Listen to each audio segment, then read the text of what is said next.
Paranormal experiences don't really work to a timescale, and therefore we invite you to listen to a dark minisode.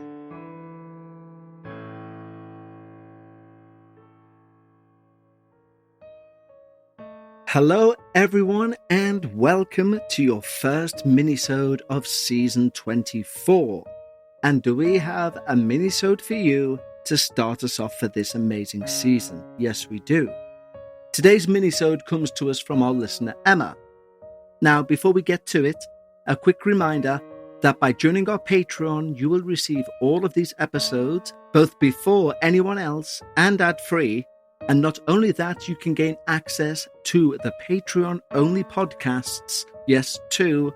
One, Dark Bites, a 30-minute show running each and every week for 30 minutes where we take a look at the shorter stories we receive and its entire back catalogue of over 200 hours of Patreon-only material. And our new weekly show, After Dark, a video show where I talk unedited about the shows and stories we've covered in the prior week. Just head to the show notes or go to patreon.com/The Dark Paranormal. And if you have your own experience, either go again to the show notes and click on Submit My Experience, or head to thedarkparanormal.com and click where it says Submit My Experience, which is exactly what our first minisode submitter for season 24 done. So, without any further ado, please make yourself nice and relaxed, go and get yourself a nice warm drink, take a 15-minute break, and join me as we hear our listener Emma's terrifying tale, The Stone Steps. I'll start where I always start when I tell this tale, which is by explaining who I am and what I do, because it matters for the story's sake. I'm a potter. Yes, a potter.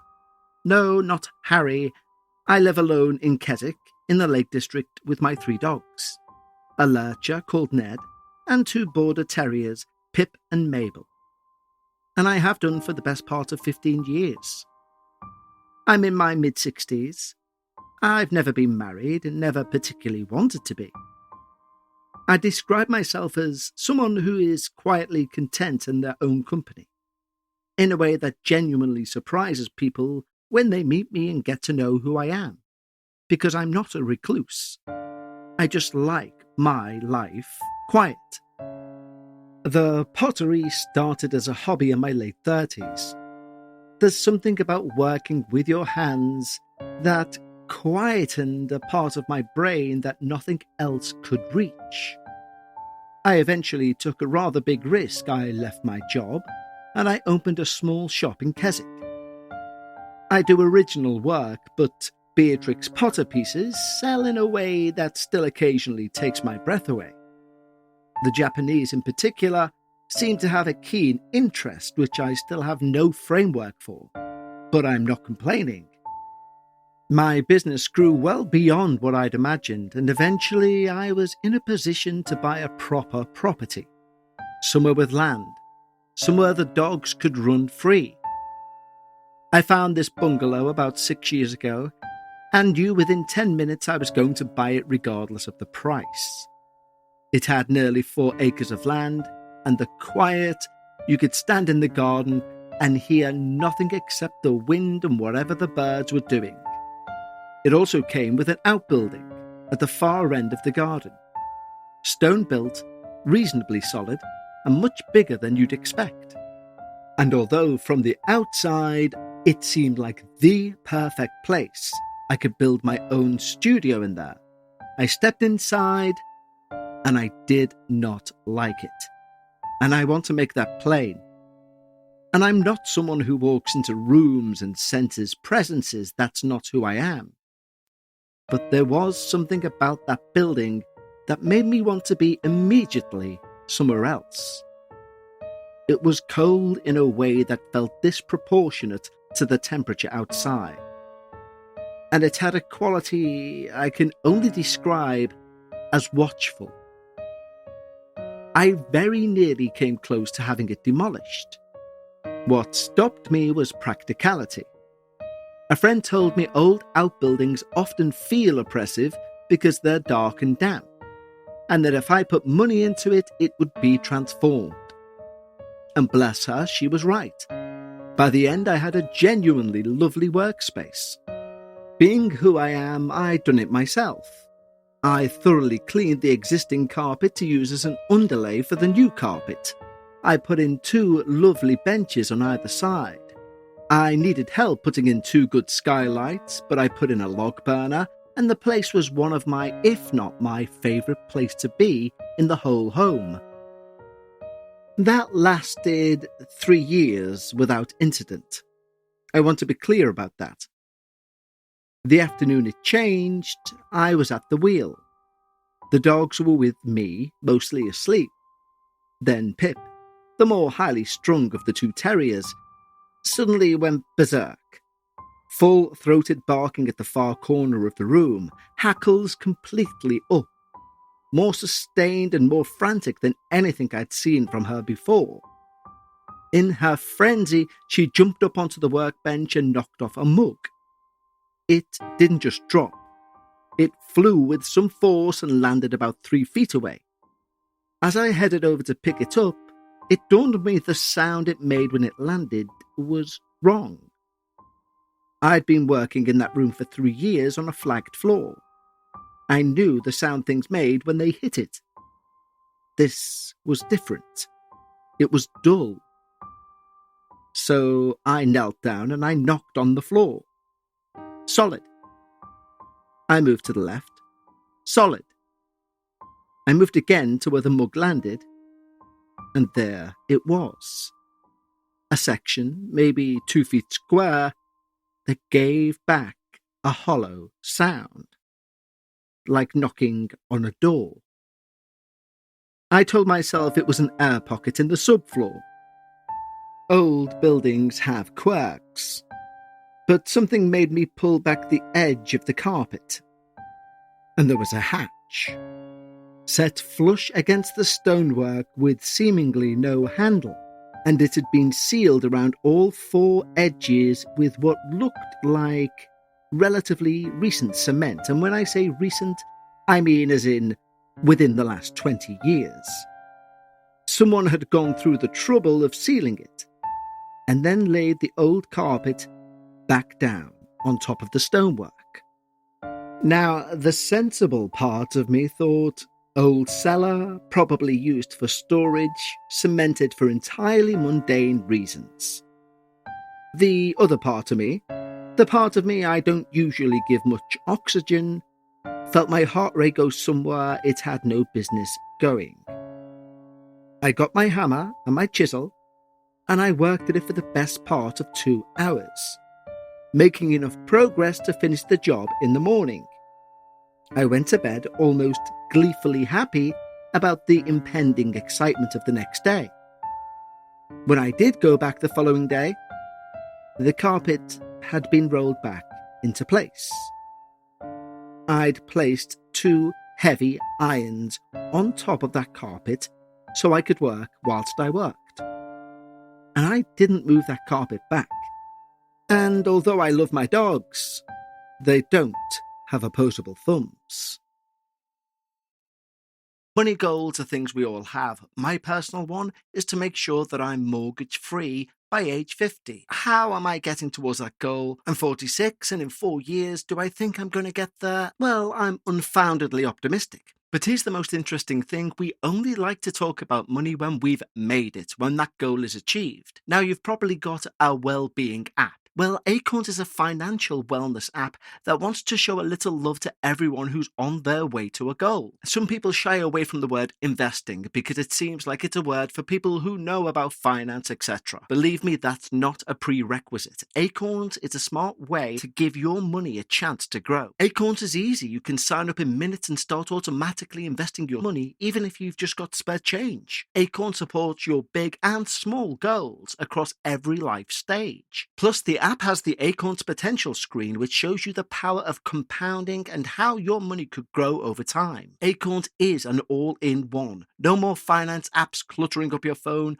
With Acorns, you can invest, save, and give your money a chance to grow in one trusted place. Believe me, I've never seen something like the Acorns Potential screen showing the power of compounding. And even that word, compounding, we all believe that belongs to the ones who work in Wall Street.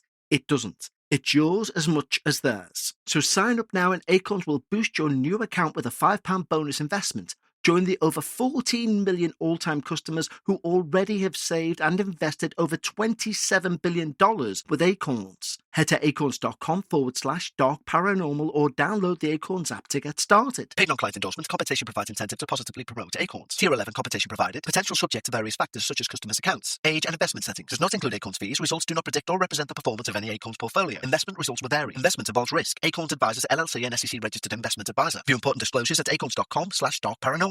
This episode is sponsored by BetterHelp. People are often surprised, myself included, to find out it can be this time of year that December's seasonal financial spend can hit home. And our finances can affect our stress more than we will ever know. Financial stress isn't just about your bank account. It can take a serious toll on your mental health and relationships. With 88% of Americans feeling some form of financial stress at the start of 2026, money worries clearly often bring anxiety, sleep disruption, even depression. And if we're looking for one of the leading sources for conflict within couples, money will be it. So this month we want to normalize the emotional weight of financial stress and remind people that struggling with money doesn't mean they've failed. Sometimes it's just about accessing the right kind of support. Regardless of where you are financially at the present moment, I would take a good bet at some point in your life you've been faced or will be faced with financial stress. For me, it was when I was a youngster and I didn't handle money at all well. I was constantly going over my overdraft, receiving overdraft charges, which I could never repay. And what starts out as a simple money spiral, well, that spiral grows teeth, and those teeth dig into you with stress that you just can't find a way out of.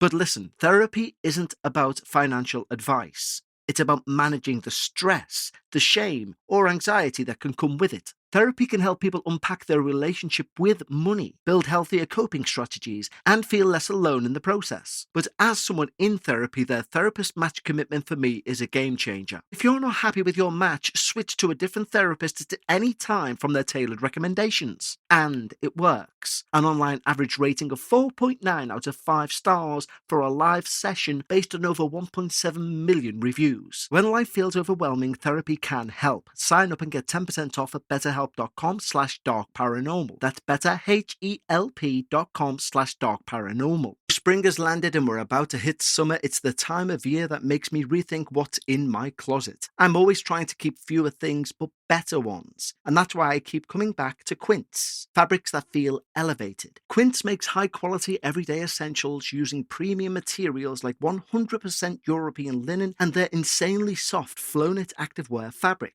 The best part is their prices are 50 to 60% less than similar brands. How? Quince works directly with ethical factories and they cut out the middleman. So you're paying for quality, not brand markup.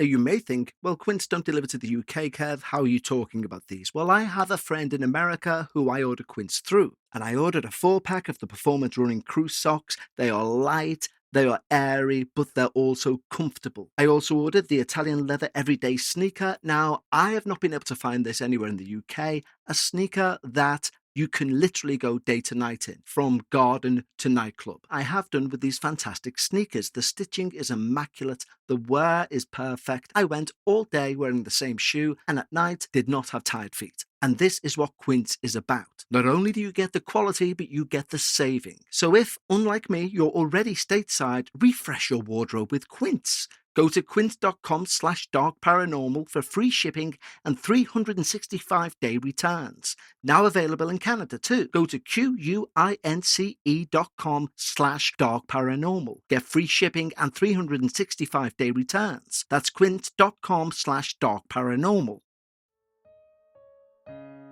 I stood there for a few moments, taking in the scene. Then I rolled back the carpet and I finished the chiseling. And using that same chisel, I managed to wedge open the hatch. The first thing to hit me was a smell. Now, you'd probably expect me to say it was some disgusting odour, but it was far from it. It seemed rather inviting, and I know that's a strange way to describe a smell, but that's what it smelled like.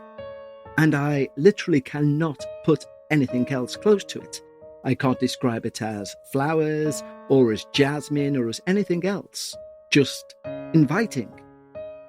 I shone my torch down to a set of stone steps, maybe 8, which led down into the darkness. I didn't plan on going down there alone, so I rang my friend, Margaret, and I asked her to come over without saying why.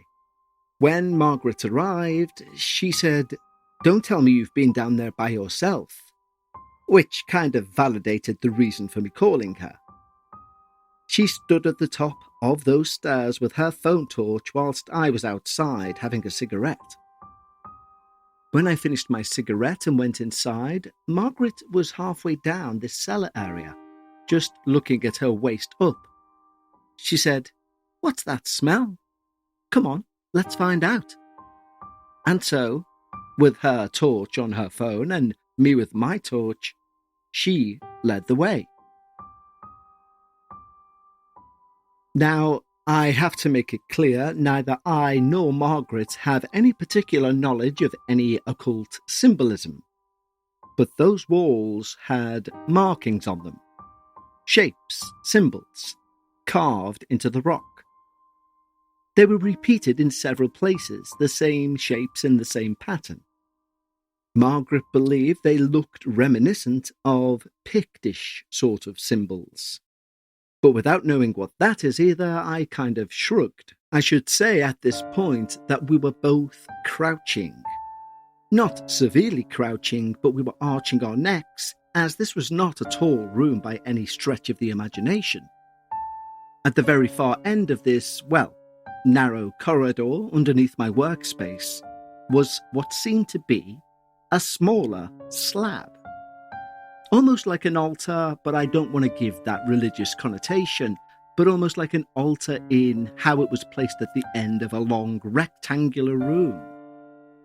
Both on this altar and around the floor near it were dark stains, and it appeared when we crouched to investigate that these stains were indeed the source of that welcoming smell. It was almost like a visual illusion because the stain itself looked like it should have smelt, I won't describe that here, but it was welcoming. These stains dotted around in smaller patches the altar, and the altar itself had 2 large stains on either side. As both me and Margaret were looking at each other with confusion and talking in our normal voice, we weren't whispering or scared. All of a sudden, we both felt scared. And what happened was, we simultaneously, without saying a word to each other, looked towards the back of this corridor. We shone our torches there, and again nothing was to be found but these markings. But it was as if something had arrived. And it was clearly something that did not want us to be in this area. So we hastily made our way for the stairs. Now, on either side of the entry, if you will, as you hit the ground from the stairs, were 2 shelves on either side. As we shone our torches, something glinted on the right-hand shelf. I grabbed it, and we headed upstairs. It was a very strange thing. It was a small plastic trophy. The sort you give to an 8-year-old for a 5-a-side tournament. I mean, it was gold in colour, shaped as a trophy, and even had a little footballer on top. When we closed the hatch, Margaret laughed and said, "Why did you take that?" And I replied, "I've no idea. But it's hysterical to think that this was down there, so I'm going to keep it to look at to remind me that not all terrifying places hold mystery and intrigue. Some hold trophies for children." And we both laughed. But I still had the problem of my workspace having this whatever it was. But still, I had the problem of whatever this was being under my workspace. So, 2 weeks later, I had the entire bottom floor filled in, full of concrete, meaning there was no longer any space down there. The workmen even kindly removed the hatch, which was wooden, and covered over that area with cement so that it made it level with the stones. This made me, in the following few weeks, go out and choose some nice stone flooring to match it. I decided to get rid of my carpet and have the place feel like a real pottery shed. And when it was finished, it looked better than I ever could have imagined. Everything was perfect, every decision correct. Except for taking that trophy. You see, I brought it into the house. I placed it on the windowsill in the kitchen, which seems absurd now. Within a few weeks, things started happening that I couldn't account for. I'd be in my workshop and I'd glance up at the house to see the light in my bedroom flickering on and off rapidly. I'd go in, check the bulb, check the switch, and I'd find nothing wrong. That would happen multiple times. One evening, I came in from a walk and found all of my dogs standing in a circle in the middle of the living room. They were all completely still, their heads tilted back, looking up at something, not towards each other. They were looking at a fixed point above them, as though someone was stood in the middle of that circle. I called their names. They never flinched. I had to physically touch Ned to break whatever it was, and he finally flinched. The last thing, and this is the one that made my mind up, I was at the wheel one grey afternoon in November. I looked up to the kitchen window, and Pip was on the other side of the glass. Except she wasn't standing. She was hovering. Or should I say, she was suspended. Lifted the way you'd lift a puppy by the scruff of its neck. But there were no hands. There was nothing visible holding her. She didn't seem in pain or discomfort, but her legs were moving as if to say, "Put me down." I watched this in awe for 3 seconds before darting into the kitchen and finding her wagging her tail on the kitchen floor. Tail wagging away, tongue out, like she hadn't just been held up by something that wasn't there. Well, that was it for me. A friend of mine put me in touch with a woman who does spiritual cleansing. Now, normally I have no time for that sort of thing, but I was out of explanations. She came to the house, walked around every room and the workshop, not attempting to explain anything as she went. When she finished, she handed me a peacock feather that she'd been using to move this smoke from room to room. She told me to keep it in the workshop. So I do, and I've had nothing happen since. The trophy is gone. I took it to the tip in Penrith, threw it in a skip and didn't look back. I've no idea what it was and I don't want to know. I know what I saw and I know what my dog's shown me. I decided some time ago that that was enough to be going on with. Emma, Keswick. Well, Emma, thank you so much for being our first Minisode of season 24. And what I will say off the bat is if I'm ever in a situation where I feel there are paranormal things afoot and I'm terrified, I'd like you there with me. Because that is arguably the most grounded email for someone who seems to have some sort of shrine buried under their workshop. But thank you so much for sending in your email. And on that, if you manage to take any photographs of these symbols, please send them in. I certainly won't know what I'm looking at, but if we post them, hopefully one of our listeners will. And on that, if any listener out there has their own experience which they think is too short for a full episode, but still is dark, send it through. Go to the links in the show notes, click on Submit My Experience, or go to thedarkparanormal.com and click on Submit My Experience.